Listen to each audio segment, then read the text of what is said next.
But I've always been quite sort of cautious by nature, to the point of being risk-averse even. And I get this from my family. My mum, dad and sister are all exactly the same. Like when we were little, we'd go to the fairground, we'd go on the Dodgems, and my dad would always insist on driving because he was the only one with a licence. He would weave expertly in and out of the other cars, and then we'd go home. It was properly shit. I'm not good at a theme park. I had quite a bad experience at a theme park when I was a teenager. I went to Lightwater Valley. Give us a cheer if you've been to Lightwater Valley. If you haven't, but you've been to Alton Towers, just picture that, but a bit shitter. I was about 16 or 17. I went with a friend of mine. We were standing in the queue for the Rat, which is an indoor roller coaster. And we're standing in the queue, and I was reading the rules, because I'm all about fun. And it had the usual restrictions. It had the height restriction, it had the pregnant restriction, but then it also said if you'd ever had heart problems, you shouldn't go on the ride. And I knew for a fact that the friend that I was with had heart problems in the past. And I said, Joanne, we kind of go on. Look at that rule, eh? We kind of go on. And she went, fuck it, let's do it anyway. And I realised that noise that she made, she didn't need to say anything after that, because that's the noise equivalent of fuck it, isn't it? You know, if you go out on a night out and you drink more than you were expecting to, you get up the next day, you feel terrible. You're bringing up bile, but you're pretty sure this bacon sandwich is going to put a stop to it. And somebody rings you and says, do you fancy going to the pub? You always go, So we go on the ride. I'm not happy about it, but she wants to go on, so we go on the ride. And it's so dark on there that you can't take your hand in front of your face. And I'm screaming all the way around like a normal person. She was completely silent. My first thought was, she's dead. My second thought was, our photo is going to be shit.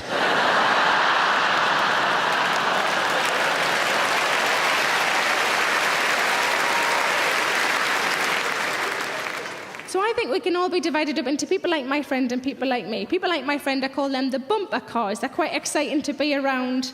They don't worry about what might happen. They live very much in the moment. So what if I get a couple of bruises? At least I will have had a brilliant time. Give us a cheer, all the bumper cars in the room.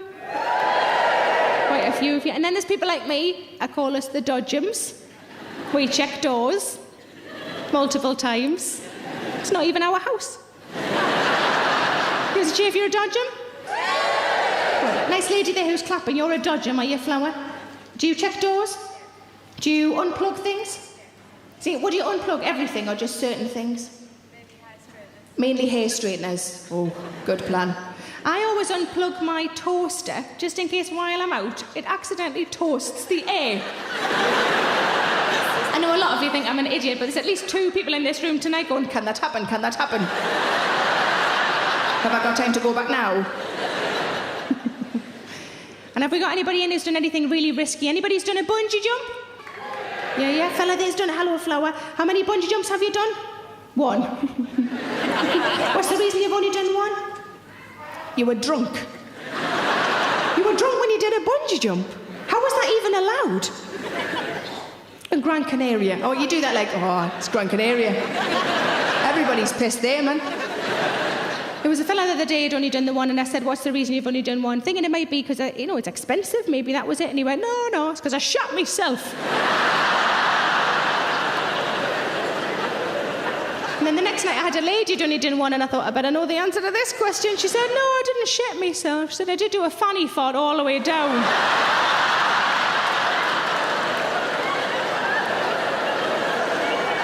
But I also had an incredibly cautious lady in the audience recently sitting right in the middle in the front row, and she said, oh, I'm a Dodgem. And I said, example? And she said, do you check under your bed? I said, no, because I'm not fucking 7. She said she'd seen an episode of CSI. Oh yeah, it's all based on fact. She'd seen an episode of CSI where the murderer had hidden from his victim by hiding underneath the bed. And not in a normal way, but actually clinging to the underside of the bed. And I said, so you were worried about finding a man under your bed? And she went, yeah. And I said, and what would you have done if you had found a man under your bed? She said, I've got no idea, I'm a lesbian.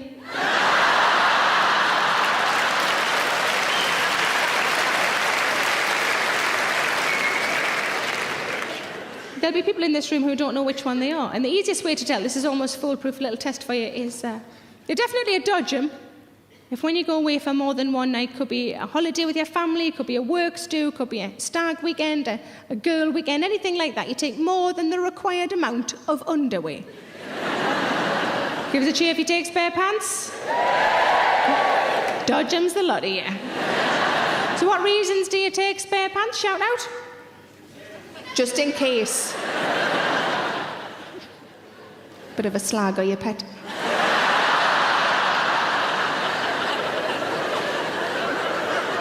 Any other reasons apart from just in case? In case you shit yourself doing a bungee jump. Well done, Flower. He was listening. Good work. Any others? Oh my God, I feel like I'm on a bus. Just women talking at me either side. There was a lady over here. Say again? In case you wet yourself. Are you that sort of age, are you, love? My sister's friend, they were going to do a keep fit class, and she said, well, I'll come, but I cannot do star jumps anymore. Oh, I'm going to the loo. What other reasons do we carry spare pants? In case the elastic breaks. Okay, say again? In case the elastic breaks. In case the elastic breaks. How old are your pants, love? Or are they going up and down a lot, are they?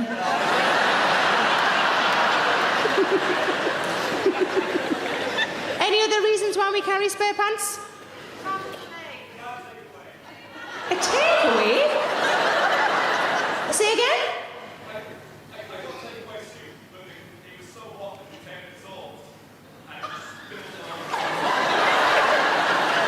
Hold on, I'm telling everybody else. I think I'm telling them right. You bought takeaway soup and the container dissolved. So you ate them out of your pants. I'm not entirely convinced that was soup, love. That might well have... Did somebody give you some lovely warm tomato-flavoured fucking acid? The container dissolved. So you ate them out of your pants. Okay. There is another reason why ladies carry spare pants, and it's sort of unspoken, isn't it? There's a few women are looking at me like, fucking keep it that way, bitch. But to be honest, it's the same reason why I don't really like the warm weather. I don't like feeling overly claggy down there. Sometimes when the weather's warm, I don't know if I've started a period, I just got a really sweaty arse crack.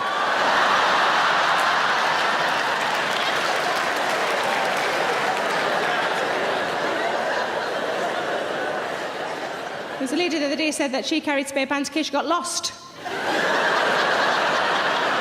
I said, what if they got a compass on them? Which would obviously be called twat nav.